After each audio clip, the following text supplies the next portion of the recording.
Let's start off with some facts. The fact is Ohio State has beaten Indiana more times than any other opponent they have played in their history. As Jeremy Birmingham from LettermanRow.com joins us now. And Berm, the last time Ohio State lost in Bloomington, Ronald Reagan was the president. We're talking about 1988. However, certainly in the last 5 years, it has been very difficult for Ohio State to win in Bloomington. They've won the 3 trips, but 2012 was just a 3-point game. 2015, it was just a 7-point victory. And 2 years ago, they trailed at halftime to Indiana. So why is this going to be any different this year? Well, I mean, I think that you lose the element of being able to be surprised at this point. It's a noon game, one of those kind of sleepy Saturdays, but I just really don't feel that this defense, with everything that they are trying to put forward, and after everything they went through a year ago, are in a position where they're going to be surprised by anybody. And quite frankly, Anthony Thompson's not walking through that door. So not to bring back references from 30 years ago, but Ohio State has won 23 straight games against Indiana. It's a program that is not as talented as they've been in the last few years, if we're calling a spade. They don't have the same roster makeup that they've had in the last few years.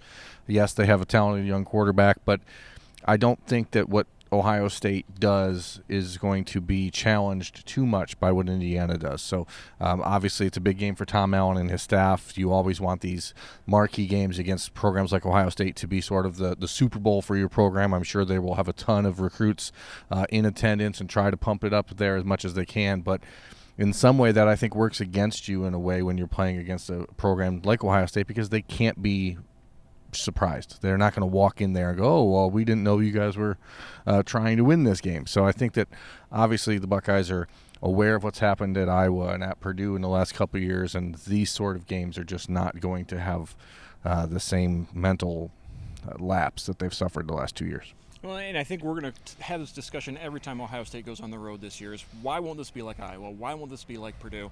Honestly, we thought last year it wouldn't happen because of Iowa in 16. Yep, right. Purdue came through in 2017.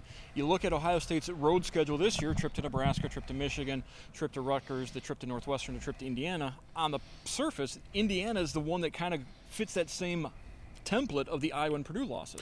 They are, but they also don't have the roster that has NFL talent on it, and I think that's something you have to consider about Iowa a few years ago, not only with a pair of NFL first-round picks at tight end who destroyed the Buckeyes that day, but Iowa's consistently been excellent at producing offensive and defensive linemen. They had Josie Jewell on that team, who was playing in the NFL, cornerback on that team who won the Thorpe Award 2 years ago. That was a very good football team. In Purdue last year, I just don't think anybody had any sense of exactly how good Rondale Moore was, and when you have that sort of energy, and then David Blau was throwing the ball over the field, he's an NFL quarterback. I mean, I just don't see that in this Indiana team, and ultimately I think to be surprised, to be upset like that, the Buckeyes are going to have to play against a roster. Nebraska comes more to mind for me because they have players like Adrian Martinez and Maurice Washington and Wan'Dale Robinson, who I think are more of that style that really gives Ohio State trouble. I just don't see that on the Indiana roster. You keep on talking about this Indiana roster not being as talented as Ohio State. That's going to be true basically for everybody Ohio State plays this year. But this Indiana roster is extremely experienced. They're one of the most experienced teams in college football. That is something that you can't discount. Obviously, those guys are going to be prepared. They are a well-coached team. Tom Allen is a long-time defensive guy, a really bright coach. I just don't know that what they are bringing is similar to what I said last week about Cincinnati. I just didn't think if you looked at the offense of the Bearcats that there was anything that scared me if I was an Ohio State fan. What scares me if I'm an Ohio State fan is one or two players that can beat you on the edges, beat you, down the seam, and that is where Ohio State has gotten in trouble in the last few years traditionally, and they just don't have that on their offense. Ryan Day, high praise for the Indiana quarterback, Michael Penix, who is a guy out of Tampa that Ohio State did recruit a couple years ago. He has taken over the starting job for the Hoosiers, beating out a returning starter, and he is certainly an electric force that's put up some good numbers, granted, against Ball State and an FCS opponent as well. Right, and that's, again, when you look at these games, obviously you don't want to eliminate what someone has done against any college opponent, but Ohio State is a whole lot different beast than Eastern Illinois, who Indiana beat 52-0 last week. The Buckeyes are playing with a lot of confidence right now. The defense is not in a mindset or in a mind space, I think, right now where they have any potential for a letdown. I just don't see it. Interesting numbers that have come to light through 2 starts. Dwayne Haskins and Justin Fields, same amount of passing yards, same amount of passing touchdowns.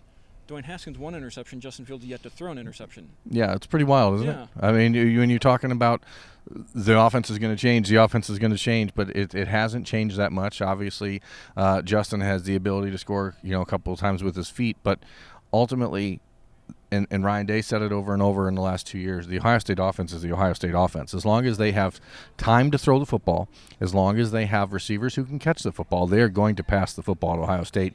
It doesn't matter how electric Justin Fields can be with his legs. J.K. Dobbins turning heads once again. He had his first start against Indiana 2017. That was his coming out party, and then maybe a little bit of a lull last year. This has certainly been discussed. Then against Cincinnati, not only that 60-yard touchdown, but the play that's getting rave reviews from the coaching staff and from the players is the block that sprung Justin Fields on his second touchdown in that third quarter. Are we seeing J.K. Dobbins back to being what we thought J.K. Dobbins would be all along? There was a little bit of tumult last week around this building here in Columbus after the season opener with the way that not only that J.K. Dobbins ran the football against Florida Atlantic, but the way that everyone else in the running back room ran the football. There was not a lot of urgency after the first drive or two, and I think if you go back and watch that tape, you will see a noticeable drop in energy from J.K. Dobbins and from even the other running backs who came in the game later with Demario McCall, Master Teague for a spell. You did not see that against Cincinnati. Master Teague was running extremely hard in the third and fourth quarter. Demario McCall did the same.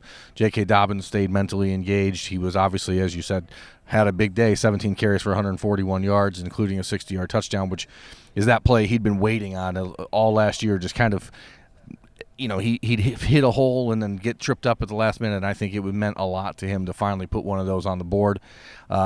For Ohio State to be a great team, J.K. Dobbins has to be a great running back, and last Saturday certainly looked like the start of that. Let's switch to the other side of the ball. Obviously, the Buckeyes coming off the shutout against Cincinnati. In some ways, though, did they play better defensively against Florida Atlantic than they did against Cincinnati? Because after the Bearcats, they did have a couple of opportunities where, the turnovers deep in the red zone, the blocked field goal, that it could have been some points for the Bearcats. And I would say Florida Atlantic, except for the drive beginning of the third quarter, Florida Atlantic really was taking advantage of field position off the turnovers from Ohio State. Yeah. So maybe that defense against Florida Atlantic was better than it was against Cincinnati? Well, they had -4 yards allowed at the first half, at the end of the half against Florida Atlantic. Cincinnati, as we said last week, they were going to be a better team defensively than Florida Atlantic, but not offensively. And the Bearcats were -1 yard late in that second quarter, and then they had a quarterback scramble that picked up, I think, 12 yards that got them plus positive in the first half. So, that no one's been able to run the ball against them. Right, and I think what we saw, especially in the end of the third quarter there for Ohio State, was a mindset that was, we're not going to allow the backups to come in and give up points here. And, obviously, you blocked a field goal early in the game. That changed some things. But here you are, end of the third quarter. Cincinnati's inside the 5-yard line. Ryan Day pulls the backups off the field, brings in the starters again with a 35-0 lead. And the next play, they throw an interception that is caused by guys being just aggressive and swarming to the football. And I think that kind of thing, and then later in the fourth quarter, end of the fourth, you see the strip by Dallas Gant at the goal line. They really wanted that shutout. And, obviously Cincinnati is they're all getting paid to play football in college, right? So scholarships, of course. These are guys who are good football players, and it meant a lot to them to get that shutout.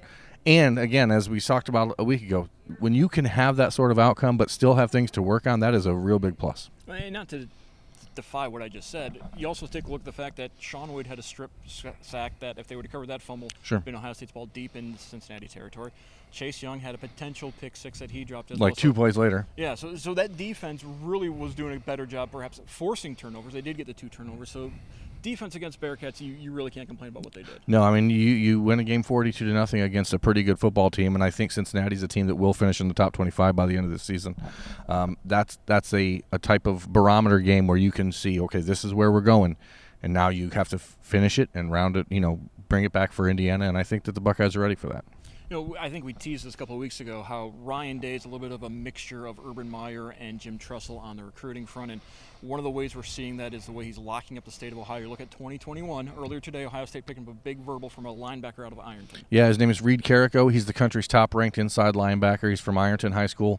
The Fighting Tigers down there. It's been a while since they put anybody in the Ohio State program. Last I can remember is Reggie Arden back, I think, early 2000s. Yeah, I was going to say, in the mid-'90s, you had Jermaine Jackson, the running back. Right, it's been a while. He beat Start back when we were in high school together. It's been a while. But for a guy like that who's a top-ranked player, he'd been to Clemson this summer, really liked the Tigers, had offers from Alabama, Georgia, Oklahoma, Clemson, anybody in the country that was somebody offered Reed Carrico. He made his first game day visit to Ohio Stadium this past Saturday for the Cincinnati game and left that day thinking, I don't need to go anywhere else to find everything I'm looking for, and pulled the trigger and committed to Ohio State about 8 o'clock this morning. And the reality is he is the 4th-ranked player in the state of Ohio, and the top 4 players in that junior class are already committed to Ohio State. And that is huge when you talk about trying to build a border wall, keeping Notre Dame, Clemson, Kentucky, all those schools out of Ohio, and then using those recruits when players come to visit from all over the country in the next year and a half.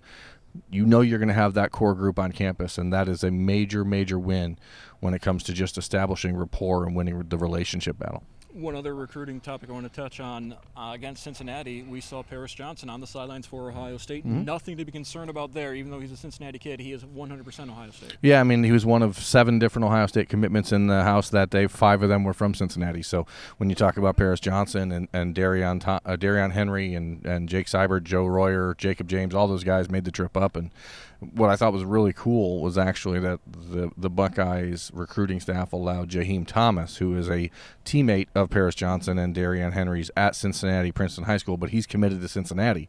And they let him come up as a visitor for that game, even though there is no interest in trying to recruit him at this point. They just wanted to make sure he got a chance to see the game and watch the game and see his future team. And, I think that for Ohio State and Cincinnati and some of the other sister programs around the state, I think it's important that they align themselves in a way that promotes Ohio football.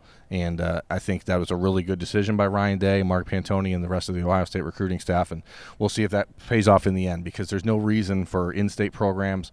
Everybody knows the pecking order. You know what I mean? Ohio State is the big dog, and there is not any confusion about that. So there's no reason, I don't think, for a program like Ohio State to keep a player away from getting a chance to see their future team in Ohio Stadium. And absolutely, there is certainly politics involved in this, where Ryan Day and Ohio State want to continue to play nice with the Ohio High School Football Coaches Association and keep everything on the up and up with them.